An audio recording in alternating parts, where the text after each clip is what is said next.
let's go. Dark will mind that neon glow. Time to plant the seeds and grow. Yeah, the grind is all I know. Watch the comeback story blow. Focus up, it's time to rise. Got that. Hello everyone, welcome to incredible platform of Mister Aspirant. आज हम बात करेंगे री NEET 2026 की strategy की, जो कि आप सभी लोगों को पता ही है कि री नीट दोबारा हो रहा है 21 जून को। ठीक है, तो अब हम उसकी स्ट्रेटजी के बारे में बात करेंगे। क्या हमारा स्मार्ट प्लान रहने वाला है? ठीक है, क्या हमारा स्मार्ट प्लान रहने वाला है? क्या डेली शेड्यूल देखें हम, सब्जेक्ट वाइज स्ट्रेटजी और टेस्ट एनालिसिस के बारे में बात करेंगे। अब हम मूव करते हैं अपने नेक्स्ट पेज पर। फर्स्ट ऑफ ऑल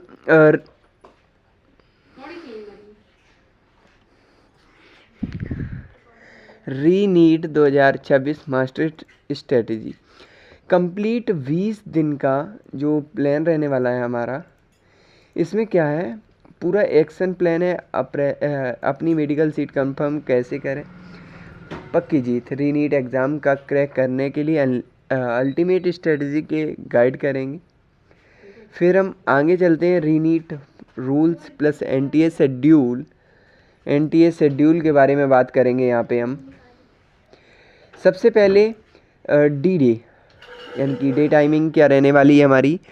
तो री नीट के एग्ज़ाम डिटेल्स की हम सबसे पहले बात करते हैं। तो एग्ज़ाम डेट रहेगी 21 जून 2026 संडे 2 PM से 5:15 PM तक। Pen paper mode with super tight security रहेगी।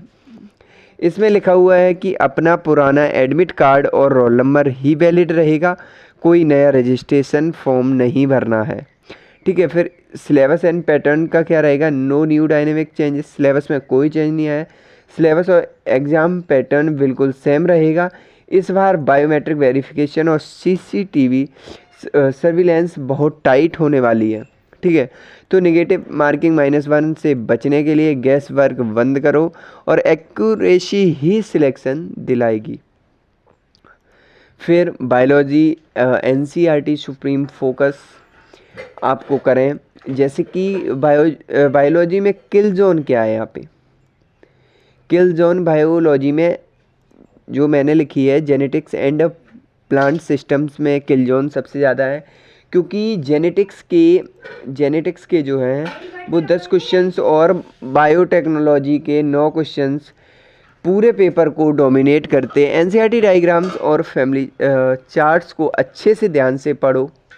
डायरेक्ट क्वेश्चन NCERT लाइन से ही आएंगे, इसलिए डेली पैसिव से रीडिंग करते रहो। ठीक है, फिर हम दूसरी बात अगर बात करें बायोलॉजी में ही, तो यहाँ बॉटनी किल जोन था, वहाँ पर जूलॉजी किल जोन है।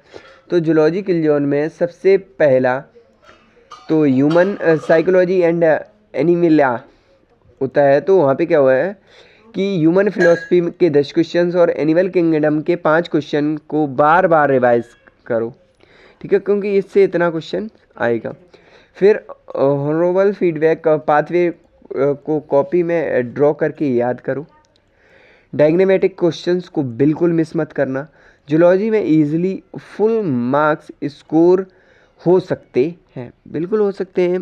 बायोलॉजी में अब हम बात करते हैं केमिस्ट्री की स्ट्रेटजी में, जहां हमको स्कोर 160+ लाना है। तो यहाँ पे हमारा एम क्या रहने वाला है, तो यहाँ पे हमारा एम रहने वाला है कि सबसे पहले अगर हम देखते हुए चलें, यहाँ पे सबसे पहले हम देखते हुए चलें तो ऑर्गेनिक केमिस्ट्री में आप नेम रिएक्शंस, GOC मैकेनिज़म्स और प्रैक्टिकल ऑर्गेनिक केमिस्ट्री को ध्यान से पढ़ो, ध्यान दो। उसको NCERT line by line read करो।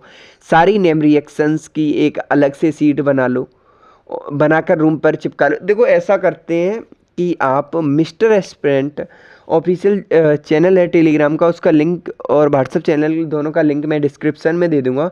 वहाँ से आप पूरी नेम रिएक्शन यानी कि जितनी भी नेम रिएक्शन है उसका मैं PDF बनाकर डाल दूंगा वहाँ पे। ठीक है, तो उसको आप वहाँ से प्रिंट करा लो। प्रिंट करा के अपने जहाँ पे आप पढ़ते हो स्टडी टेबल के बिल्कुल सामने लगा लो। फिर हम बात करते हैं ऑर्गेनिक केमिस्ट्री की, जहाँ पे कोऑर्डिनेशन कंपाउंड। देखो, चैप्टर थोड़ा सा बड़ा भी कह सकते हैं, लेकिन इसका वेटेज है। जैसे कि कोऑर्डिनेशन कंपाउंड है, केमिकल बॉन्डिंग, ये बड़े बड़े चैप्टर हैं, पर उसी की जगह और D&F ब्लॉक D&F लॉग एक छोटा सा चैप्टर है, तो बाहर का कुछ नहीं पढ़ा, सिर्फ NCERT को फॉलो करो। इनमें तो आपको बाहर से कुछ नहीं पढ़ना, केवल NCERT को फॉलो करो। केमिकल बॉन्डिंग के एक्सेप्शनल ट्रेंड्स हर साल रिपीट होते हैं, उन्हें रट लो। ये भी मैं आपको वहीं PDF डाल दूंगा, वहाँ से आप देख सकते हैं, ठीक है। फिर हम बात करते हैं अपनी फिजिकल केमिस्ट्री की। फिजिकल केमिस्ट्री की अगर हम देखते हुए चले तो यहाँ पे सॉल्यूशन से अच्छा चैप्टर है, जो अक्सर बच्चों को अच्छा ही रहता है, क्योंकि वो हमारा क्लास 12th का भी पहला चैप्टर होता है। Chemical kinetics and equilibrium 11th class का है। फॉर्मूला स्पीड बढ़ाने के लिए daily chapter wise 50 questions practice करो। कोशिश करो कि कैलकुलेशन माइंड में फास्ट हो, ताकि एग्जाम में टाइम बचे, ठीक है। तो कैलकुलेशन फास्ट करने के लिए अभी मैं आपको बता देता हूँ कुछ ट्रिक्स हैं, वो मैं PDF वो वाली भी PDF में वहीं टेलीग्राम पर भेज दूंगा आपको। उन दोनों चीज़ों के लिंक के नीचे मिल जाएंगे, टेलीग्राम चैनल और व्हाट्सएप चैनल के, ठीक है। तो वहाँ से आप PDF डाउनलोड कर सकते हैं। फिर हम बात करें physics, overcome the fear factor, यानी कि नीट के बच्चों के लिए फिजिक्स एक फियर फैक्टर के तौर पे देखा जाता है।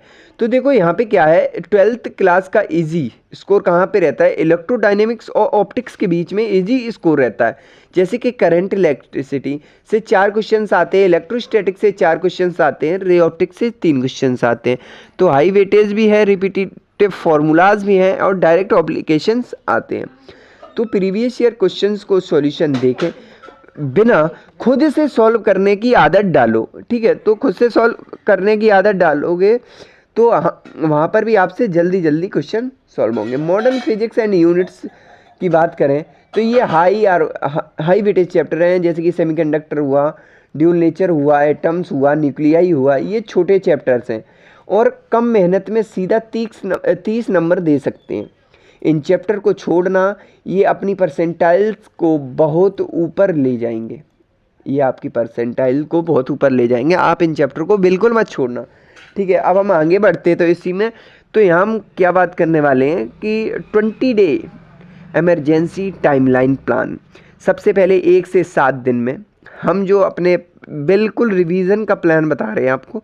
तो जहाँ पे आपके वीक एरियाज़ हैं, जैसे कि वीक चैप्टर्स को आइडेंटिफाई करो और आइडेंटिफाई करके उनको रिवाइज करो। और इम्पोर्टेंट ये है कि NCERT से लाइन चेक करो, एक NCERT की लाइन बाई लाइन चेक करो, ठीक है। फिर हम फिर यहीं पे आप कमज़ोर जोन को स्ट्रॉन्ग बनाएंगे हम यहीं पे, ठीक है। फिर डे 8 to 14 में PYQ ड्रिलिंग होगी, जहाँ से हम पिछले 5 साल के एक्चुअल पेपर्स को स्ट्रिक्टली टाइमर लगाकर सॉल्व करें। और एरर लॉग बुक बनाना मत भूलें, ठीक है, क्योंकि एरर बुक में आपसे जो भी गलतियाँ हुई हैं वो आप आगे ना दोहराएं, ठीक है। फिर हम बात करते हैं डे 15 से 18 mock mania. Daily OMR sheet bubble fill practice करो।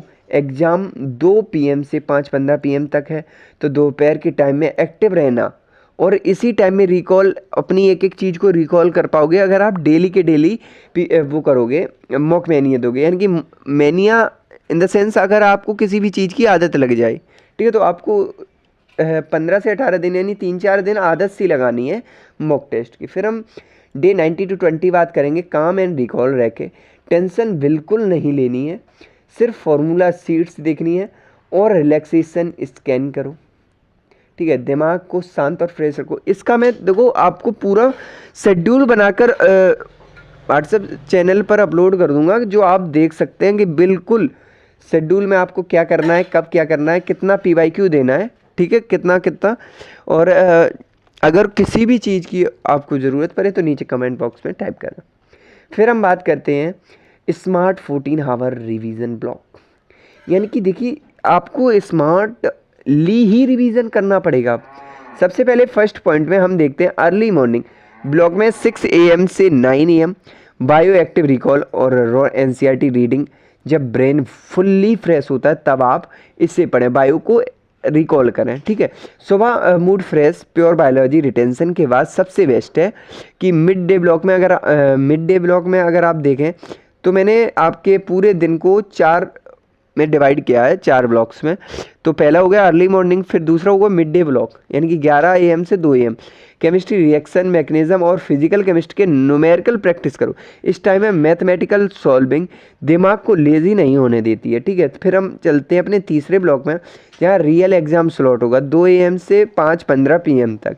इस टाइम में स्ट्रिक्टली दिमाग को फोकस मोड में रखें, सिर्फ टेस्ट या मॉक टेस्ट प्रैक्टिस करें, सोना मना है इस टाइम में। आपके ब्रेन को इस एग्जैक्ट स्लॉट में हाई कॉग्निटिव फंक्शन की आदत होनी चाहिए, ठीक है। फिर हम नाइट रिव्यू ब्लॉक की बात करें 8 PM to 11 PM, दैट आप वहाँ पर फॉर्मूला कॉपी का रिवीजन करें, आज की सिली मिस्टेक्स को नोट डाउन करें, फिर उसको एनालाइज करें और कल का गोल रेडी करना है इसी टाइम पे। सोने से पहले फार्मूला रिवीजन करने से सुबह तक स्टोरेज स्ट्रॉन्ग रहती है, ठीक है। फिर हम चलते हैं नेक्स्ट पेज पर मूव करते हैं, तो वहाँ पे क्या है, द डेसिव 200 मिनट्स स्ट्रेटेजी। तो यहाँ पे क्या सिस्टम है, 3 स्टेप सॉल्विंग पैटर्न की अगर हम बात करें, राउंड 1 में बायोलॉजी 35 मिनट, फिर केमिस्ट्री 40 मिनट के डायरेक्ट न्यूमेरिकल और थ्योरी सॉल्व करने के स्क्वायर फील करो। जो डायरेक्ट आते हैं पहले उन्हें निपटाओ, उसके बाद सबको निपटाओ। फिजिक्स ब्लॉक में फिजिक्स के लिए 60 से 70 मिनट का सेफ टाइम बचाकर रखो, क्योंकि किसी भी सिंगल क्वेश्चन पर 1 से 1.5 मिनट से ज़्यादा मत फंसो। ईगो पर मत लेना किसी भी क्वेश्चन को, नहीं आ रहा आगे बढ़ो। OMR बबलिंग हैक का क्या मतलब है, वहाँ पे सब्जेक्ट वाइज बबलिंग फिलिंग करो, ध्यान रखो रहे कि सारे बबल्स के एक साथ एक्सट्रीम एंड में फिल करने की बेवकूफ़ी मत करना, ठीक है। लास्ट टाइम पैनिक और एरर से बचने के लिए यह एक तरीका है, ठीक है। तो वहाँ पे आप पैनिक नहीं होगे बिल्कुल भी। फिर हम बात करते हैं डेली जो प्रिपरेशन आप करोगे उसकी चेकलिस्ट मैट्रिक्स के बारे में। सबसे पहले बायोलॉजी में daily 2 heavy chapters completely read करो NCERT से, उसको पूरा रीड करो और उसके 10 साल के टॉपिक वाइज PYQ साथ के साथ कंप्लीट सॉल्व करो, ठीक है। वीकली मिनिमम 4 से 5 सेक्शनल बायो के मॉक टेस्ट लगाना मैंडेटरी है आपको। केमिस्ट्री में अगर बात करें तो NCERT फोकस टारगेट ये रहना है, और मैंने आपको बता दिया ऑल इनऑर्गेनिक ट्रेंड्स और organic reaction daily morning right करो, ठीक है। तो लिखने से आपको याद रहेगा।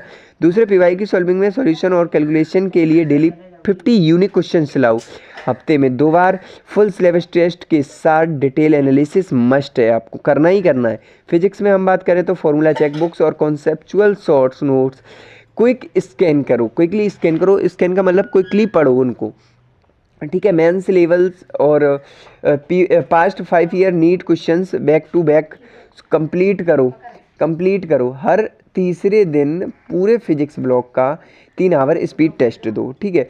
सबसे इम्पोर्टेंट बात, आपकी सीट आपका इंतज़ार कर रही है, योर सीट इज़ वेटिंग।